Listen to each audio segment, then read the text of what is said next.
Munster Hurling League. So will you read out the result there, and then sure, I suppose you'll start grilling me about Tipperary. The Munster Hurling League. Yeah, we're going to start off. Obviously, it was a Tuesday night kickoff. It was the first game of the new inter-county season. Finished Waterford 21 points, Tipperary 115. It was originally down for Frater Field in Dungarvan, but was moved to Mallow. I think it was a waterlogged pitch. It was obviously Davy Fitzgerald's first game and his second coming as Waterford, and Liam Cattle's first game as Tipperary senior boss. Davy had the upper hand the other night, as I said, by 3 points. There's obviously plenty of mitigating circumstances too, because Cottle Barrett was sent off and Tip played the guts of about 12 minutes in normal time anyway, with only 14 men. The guys that impressed probably for Waterford, Ruben Halloran was good on the frees. Their running game was quite strong. Even just saw that point that Pádraig Fitzgerald got, who we'll probably talk about in a minute. It was just a lovely move, quick hand pass, quick stick pass, lovely point on the front foot. I think he was marking Michael Breen at the time. Calum Lyons was holding at 6. Paddy Levy had a very good impact midfield, just doing the really simple things right as he does.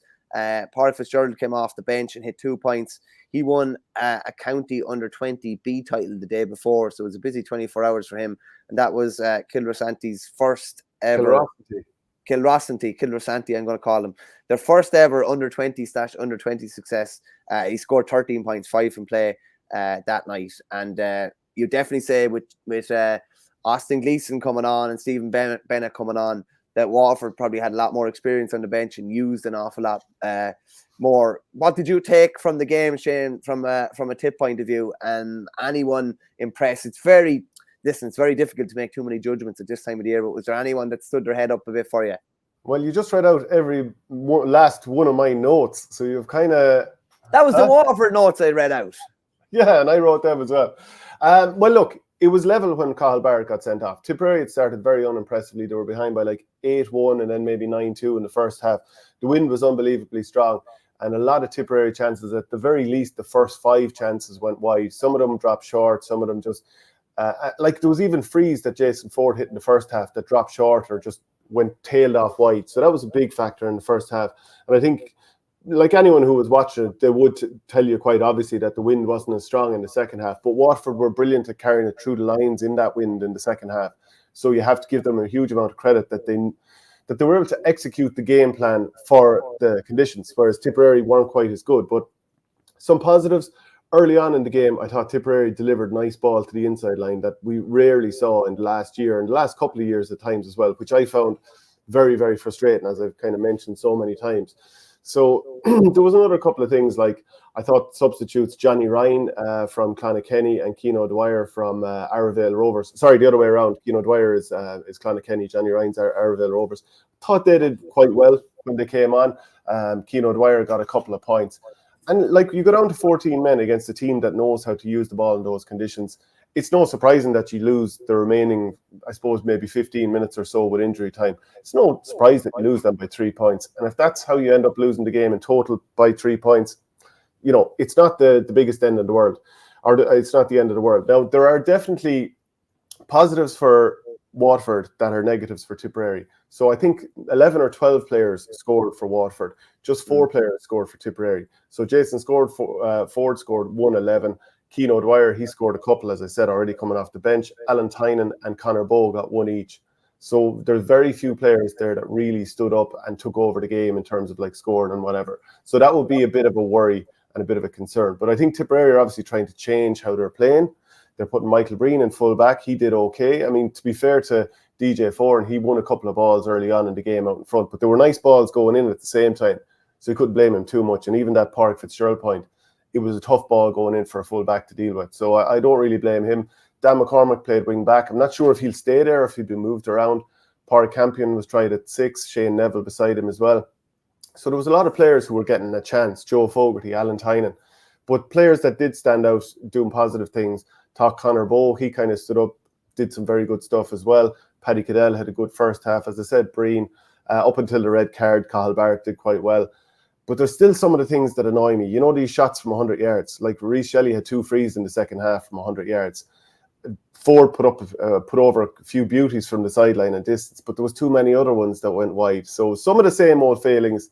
Definitely a lot of shortcomings with Tip at the moment, but I'm not going to judge it too hard because this is a first competitive outing, and there's an awful lot to fix for Liam Cahill. Yeah, the only thing I'd say is Tip were obviously one of the few teams that got to play a challenge game before Christmas. So you imagine they would have been ahead of Everyone's playing challenge games. They're all playing challenge games. It's funny because Liam Kearns, who was the Offaly senior football manager, would have been like a load of counties played him, but he would have been indirectly or directly punished as a result of Offaly hurlers being caught out for that. So Offaly footballers didn't get to play any challenge games before Christmas. And just on that as well, Johnny Maloney, who was the captain last year, has opted out.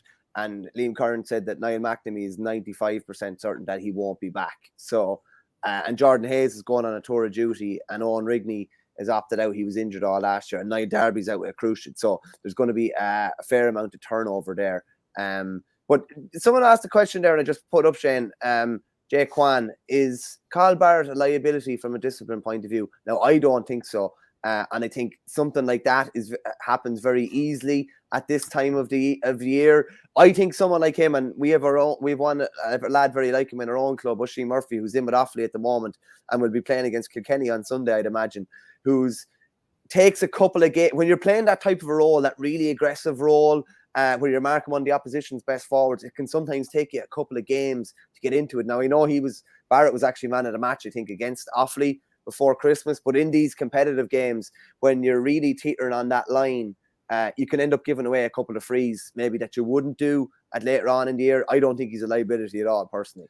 No, give me 15 Cahill Barretts, really. I mean, obviously not. You need a balance of different types of players. But like, how many red cards has he gotten over the course of his career? Should this have even been a red card? I mean, there was a bit of a schmozzle and he was certainly getting stuck into somebody, but I'm not sure if he had anything beyond the yellow card, which he got anyway. And then I thought the second yellow card was unbelievably harsh. Yeah, there was a player soloing through and kind of cutting across him. He put the hurley in over the shoulder, but it's not like he cleaned him out and clotheslined him. So I thought it was unbelievably harsh. But if somebody's got a clip that shows that he kind of sinned more than a yellow card for the first one, then fair enough. But that was just my take on it. Would you be happy with the progress of Tip, Shane, asked Richard Horgan? I mean, obviously, I wasn't blown away by that performance the other night, but there were a couple of little things that I liked. And when the full team is out and you get a few more league games under the belt, that's when I'll start. I mean, can I really judge much based on a game on whatever it was, the 3rd of January? Richard Hogan with a funny one. Pity wasn't a liability in 2019, obviously talking about Cahill Barrett. I agree with this as well, Shane, because I remember chatting Jackie Taylor around the time, doing some media thing, and he basically said, remember when Barrett was dropped in 17, he said, Tip will not win an All-Ireland without him. And it's funny, you can think cornerback shouldn't have that big of an effect. Like, Tip had loads of different lads playing cornerback that year. They were beaten, a point by Galway in an All-Ireland semi-final, who go on and win the All-Ireland. They would have had a serious chance probably of doing back-to-back if he was still involved. And I think this is an interesting comment as well, P-Well74.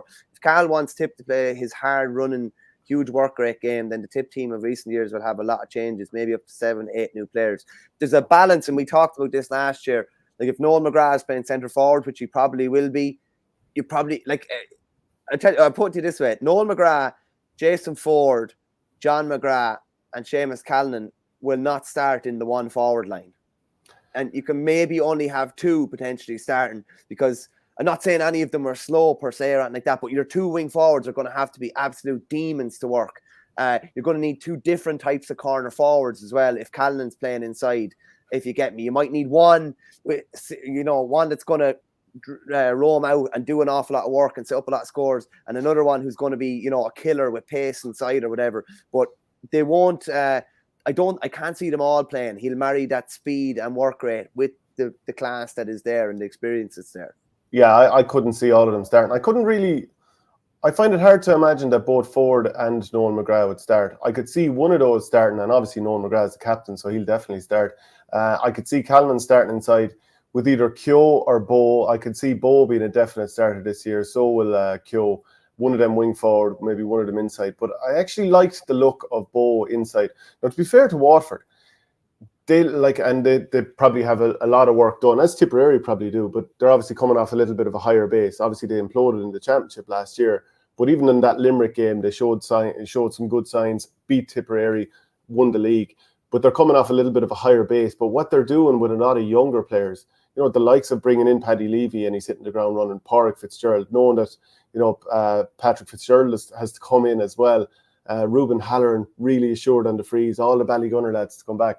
I'd say they're feeling pretty good about what they have in there in Waterford at the moment. Just watching how they move the ball through the lines, and they just look so comfortable, and getting Caleb Lyons back into the half-back line as well, I think is important because he's at his best there.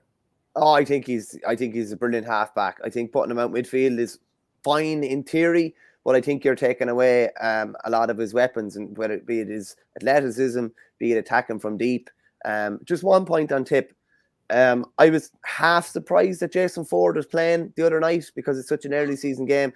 And then I'm kind of thinking, and what we said there, I wonder if Jason Ford is the type of player that Cahill has laid the gauntlet down to pretty quickly, and that he wants him to hit the ground running, and that he almost has a point to prove from the start. That's just something I'm thinking myself because of what you said. Like I find it hard to believe that Noel McGrath and Jason Ford will start in the one forward line.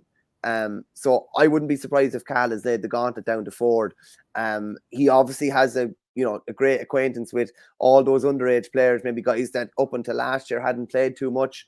Maybe, I'm not saying Liam Cahill's loyalties lie more to them, but I'd say the likes of Jason Ford might have to prove himself again, I think, to Liam Cahill. And listen, I'm sure he will. Yeah, and to be fair, like, it's not as if Cahill has only got young players in there. He's kept on Callan, he's kept on Bonner Maher, and obviously Noel McGrath has been made captain. Adrian McGrath says Tip's top priority has to be some athletes around the middle. Didn't look like any of that was looked at. Ori Barrett, he was really active in the row for a mature player. More comments are flying in here. I know we're going to say these pre-league competitions are irrelevant, and last year proved it when Kerry won the McGrath Cup and Limerick won the Munster Hurling League. All four will start in the end, Michael, because Cahill will have to taper his selections to what's available. The young players have not been developed and won't. We have an All-Ireland. I do not see all four of them starting. And I'd be surprised if three of them played from the start, genuinely, because I don't think Liam Cahill is looking at it from, like, that's not to say he doesn't want to do his best in 2023. Of course he does.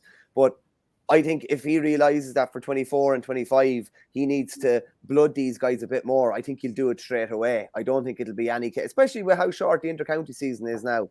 I think he will think of the long game. He'll think of the long game, but still try and get results in the short term. That's my opinion on it anyway.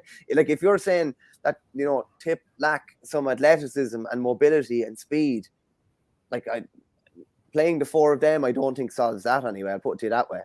Yeah, it would probably scream of short-termism. Sean O'Sullivan probably talking about Waterford here. We have an All-Ireland in us on paper in January. There's a long way to go to make it a reality. PWell74, the players that he has in Waterford are a perfect fit for Davies' hurling game plans, much more suitable than what Wexford have and even Clare in 2013. And just what Liam Cahill said after the match the other night, just in terms of his hopes for the year, I guess, just to get back competitive again and make sure that we're in a good condition come championship and be one of that three in Munster to kick into the latter stages. That's our initial goal, but we have a lot to work on. There is no next year in Tip, just ask Colin Bonner. James Daly says Munster will be dog-eat-dog this year and Leinster will be very interesting. Hard to know what two counties will make it out of Munster. Three, I suppose. Limerick obviously is being assumed here. Limerick first round at Walsh Park versus Waterford will be some battle.